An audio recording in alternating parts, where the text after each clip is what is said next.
Olá, o meu nome é Olívio Lucas Filho, sou professor titular da FECAP, sou administrador, atuário e mestre em ciências contábeis. Trabalho no mercado de seguros e previdência há mais de 44 anos.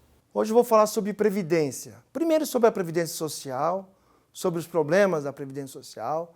Depois nós vamos ver a previdência privada e dentro dela os planos PGBL e VGBL. E quando se pensa em previdência, se pensa em futuro, se pensa em aposentadoria, se pensa em tranquilidade. Vamos analisar a composição da população brasileira. Nós éramos um país de jovens. A forma da população poderia ser comparada a de uma pirâmide, em que na base tinha muitos jovens e poucos velhos lá no pico. Se a gente observar a composição da população brasileira em 2000, a gente vê ainda que a forma é de uma pirâmide, mas já em transformação. Em 2016, a gente começa a perceber que essa pirâmide está virando agora uma coisa mais cheia, está se transformando num pote. Se nós olharmos o que vai acontecer com a projeção do IBGE para a população em 2030, a gente vê que agora o pote já tem uma boca menor. Ou seja, a gente deixou de ser um país jovem, ou vai deixar, e vai se tornar um país de pessoas mais velhas. Em 2050, tem uma projeção do IBGE em que nos mostra que a composição da população brasileira vai ter mais velhos do que jovens. Isso é um grande problema. Se a gente observar a expectativa de vida do brasileiro, a gente pode notar que, ano a ano, a longevidade vem aumentando.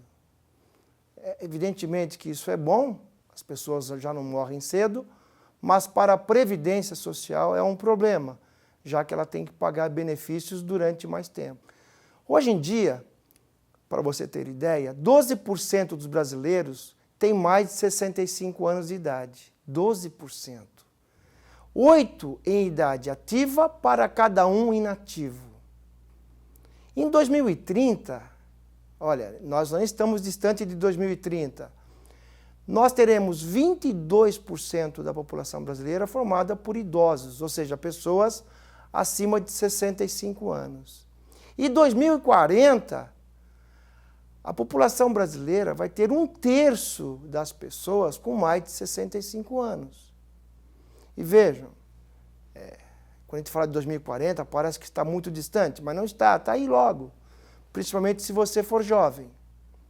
Em 2050, há uma previsão do Banco Interamericano de Desenvolvimento que diz que para cada 3 trabalhadores, nós teremos um aposentado. Nós temos ou teremos menos trabalhadores ativos para sustentar os inativos. Evidentemente que os governos demoraram muito tempo para solucionar o problema da previdência social. Eles poderiam até, na minha opinião, fazer um estudo mais profundo, considerando as particularidades de cada contribuinte, que eles chamam de segurado. Na verdade, gente, há uma ameaça real da falta de recursos para custear a aposentadoria dos trabalhadores.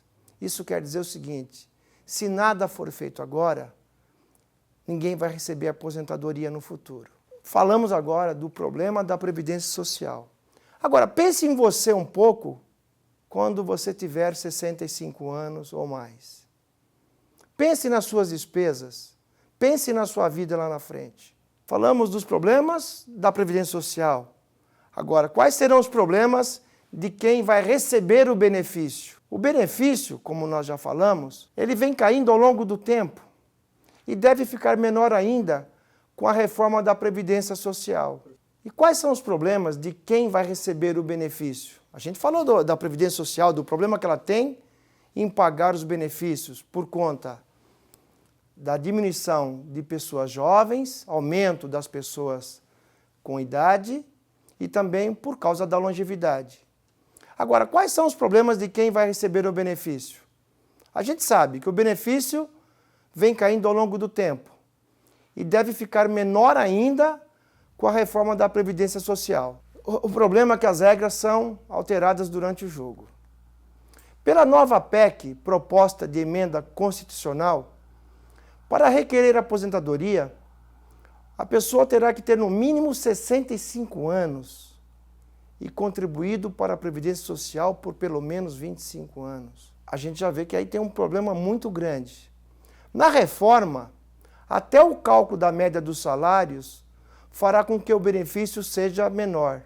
Hoje em dia, essa média é calculada de uma forma e com a nova proposta, a média será calculada de um jeito diferente que vai diminuir o valor médio do benefício. É lógico que é possível que para a aprovação da PEC, que o governo federal tenha que aceitar algumas sugestões e tomar algumas medidas paliativas. Então, talvez ele mude alguma coisa, mas a gente não sabe o que vai acontecer. De qualquer forma, o que a gente pode dizer aqui é o seguinte: o benefício, na sua grande maioria, será baixo. Ou seja, não adianta você ficar contando com valor alto para a sua aposentadoria. Então, o que fazer? O que fazer é uma solução um tanto quanto óbvia, mas que nós precisamos pensar nela. É guardar dinheiro o quanto antes. A previdência privada é uma alternativa. E quando eu falo de previdência privada, eu falo em comprar um plano de aposentadoria. Não só ter a previdência privada como investimento, e sim pensar em ter uma renda vitalícia quando você parar de trabalhar. Porque o que você quer, o que nós queremos, é ter uma garantia de uma vida tranquila lá na frente. A gente precisa pensar na nossa vida da seguinte forma: há um período em que nós trabalhamos. Nesse período, nós precisamos fazer contribuições, nós precisamos guardar dinheiro para o período em que nós não vamos mais trabalhar, que é o amanhã, que é o nosso período que a gente chama de aposentadoria.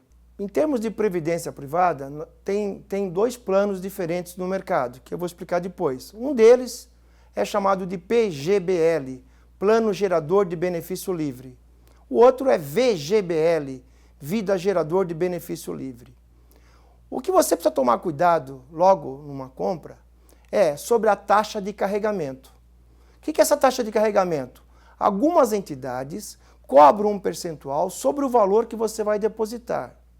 Atenção, hoje em dia, muitas entidades já não cobram mais essa taxa.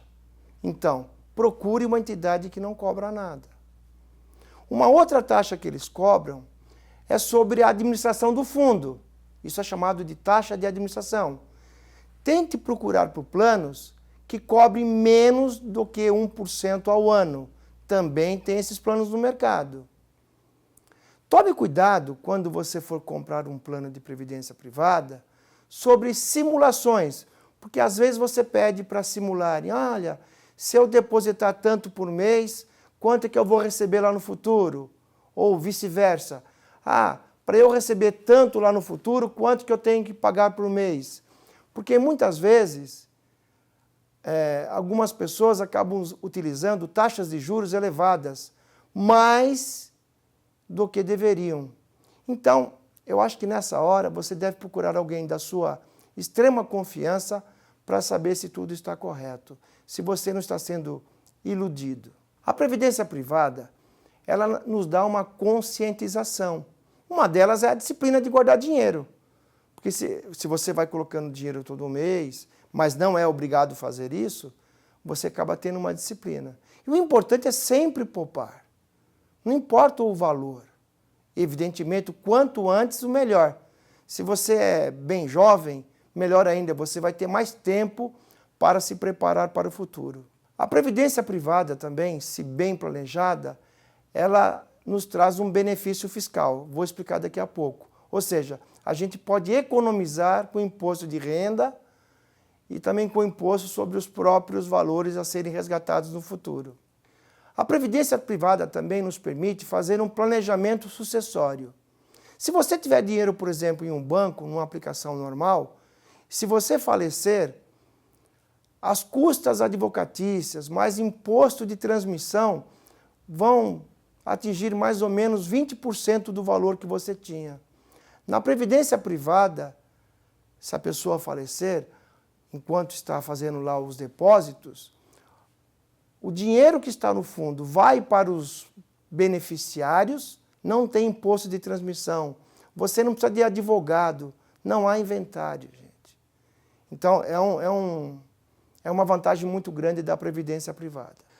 Com a previdência privada, você pode, então, fazer um acúmulo de valores, de recursos, e depois transformar esse fundo que você formou ao longo da vida numa renda vitalícia. Ou seja, você vai viver tranquilamente, sem depender de ninguém, recebendo todo mês uma renda. Se você se aposentar e tiver alguém ainda dependendo de você, seria bom que você tivesse um seguro de vida. O seguro de vida é uma alternativa muito boa para quem está preocupado com alguém da família. A previdência privada permite também uma outra coisa muito importante, que eu chamo isso de liberdade, que é a portabilidade. O que quer dizer isso? Você comprou um plano hoje e no futuro você quer mudar de plano na mesma entidade ou quer mudar o seu plano para uma outra entidade. Você pode fazer isso. Você é livre para fazer isso. E por que você mudaria? Porque de repente uma outra entidade lançou um plano de previdência privada em que a taxa de administração, por exemplo, é menor daquela que você paga. Então, mude. Assim você consegue ganhar mais dinheiro.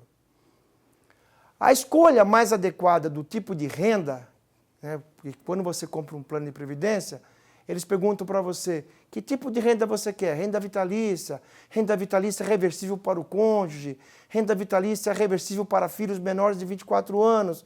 Não se preocupe com isso.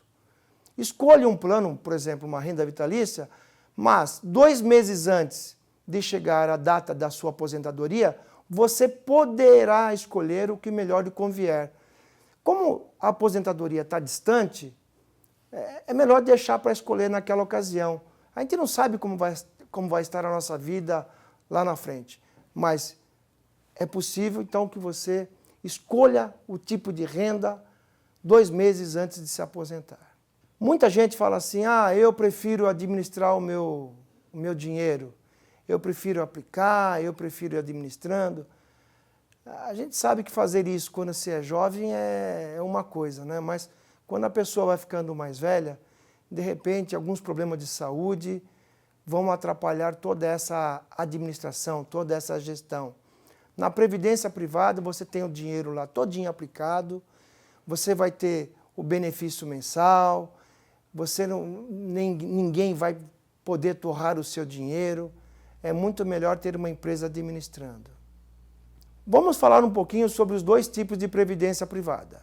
O PGBL, ele é indicado para quem faz a declaração de IR, do imposto de renda, no modelo completo e está limitado a 12% da renda bruta anual. Então, nós precisamos ter as 2 coisas ao mesmo tempo.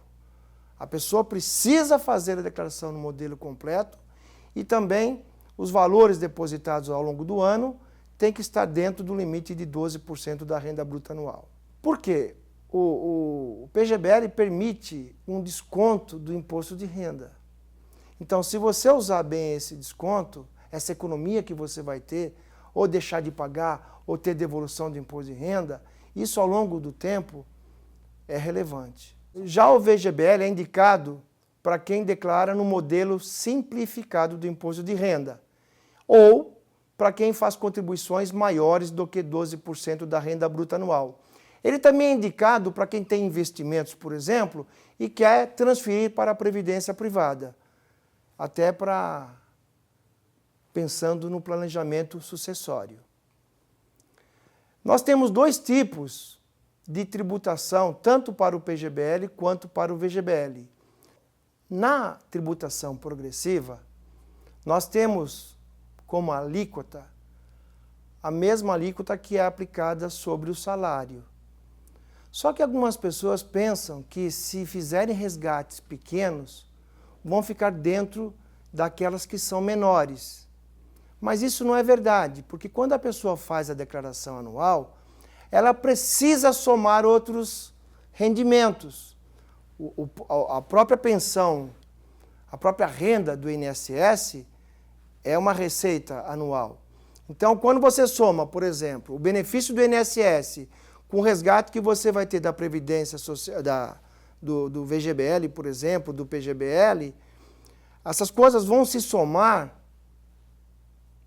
e aí você vai ter um imposto de renda maior. Então não se iluda pensando que fazendo resgates menores você vai ter um imposto menor.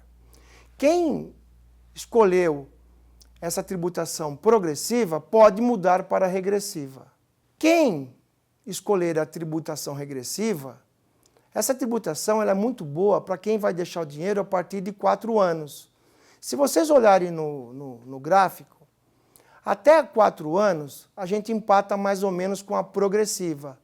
A partir de 4, 5 anos, a gente percebe que o percentual que vai ser cobrado ele é menor, atingindo 10% depois de 10 anos de depósito. Então, se você conseguir se planejar a partir de cada depósito, você conta 10 anos. E esses 10 anos farão com que você pague menos imposto de renda. Não tem fundo de investimento que lhe cobre 10% de imposto de renda. A previdência privada também é diferente dos fundos de investimento, porque o imposto de renda só é cobrado no resgate, enquanto os fundos têm imposto de renda a cada 6 meses, que é o chamado come-cota. Então, se você se planejar, você vai ter uma redução significativa de imposto e nessa tributação regressiva, nós não temos a compensação anual do imposto de renda. Ou seja, você vai pagar os 10% e somente 10%. Gente, quando eu falei sobre portabilidade, os prazos que você adquiriu, o direito que você adquiriu numa entidade, eles são transferidos para outra entidade da mesma forma. Então, não há qualquer perda desse prazo quando você muda de plano.